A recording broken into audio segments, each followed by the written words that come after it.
Greetings, friends of the Mountain Sky area of the United Methodist Church. In this Christmas greeting, I first want to pause and say thank you. Thank you for the ministry we share together.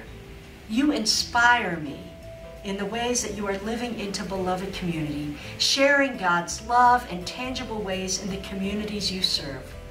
Lives are transformed because of your commitment to faithful discipleship.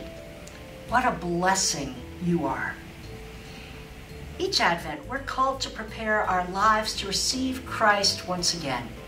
I love the Nativity story. I love the way it opens me up and sets my heart and eyes on looking for signs of God's coming. The question I always ask myself this time of year is, how is the Nativity story being played out in the world today? Where is Jesus this Christmas? In 1989, I worked as a campus minister at San Francisco State University. There were several campus ministers on staff, and as the end of my first semester there approached, my Episcopal colleague felt we really needed a nativity scene set up somewhere to mark not just the end of the semester, but also the Christmas season, which is often overlooked in the midst of finals. We all agreed, but I must admit I was a bit surprised when I realized he wasn't talking about just a small nativity set with tiny toy-sized sheep and camels. Oh no, my Episcopal colleague had statues of the Holy Family that were at least 4 feet high. He placed them on a piano, and whenever I was in that room in the dark, I was startled by them, thinking that a bunch of frat boys had broken in and were forming a barbershop quartet by the piano. Well, that first semester ended and we all came back at the beginning of February, and then the nativity set was all but forgotten until our spring cleaning day. I was outside trimming the bushes in March when I saw something in a juniper bush.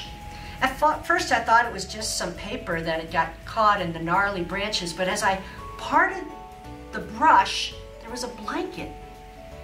And in that blanket was the statue of a baby. There was the baby Jesus in the juniper bush. None of us noticed when we put away the nativity set that Jesus was missing. And here he was, baby Jesus in the juniper bush. Where is Jesus?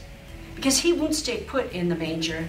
Where is Jesus? Are you looking for him this Christmas? The baby who was born in surroundings of greatest poverty is waiting to be found by you. Do you have the courage to look for him in the places where he is most likely to be found? Are you willing to find him in the depths of human heart and despair and lostness? Places of grief and loss where there can be no easy words of comfort? Those areas of poverty and brokenness and injustice? Because that's where Jesus is most likely to be found. All those places that are in need of love, compassion, hope, healing, and justice. Have you seen the baby Jesus? Because he won't stay put in the manger. The baby Jesus shows up in the juniper bush. The boy Jesus is on the basketball court. The teen Jesus is riding public transit.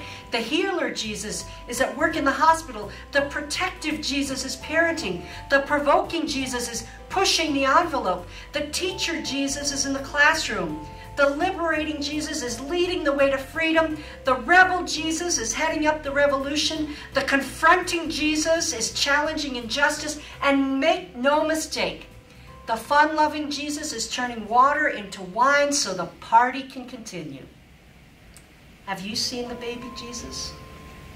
Whenever women and men and children are opening their hands and hearts to one another, sharing what they have with someone in need, standing up and speaking out for justice, seeking liberation and freedom, there Jesus is to be found.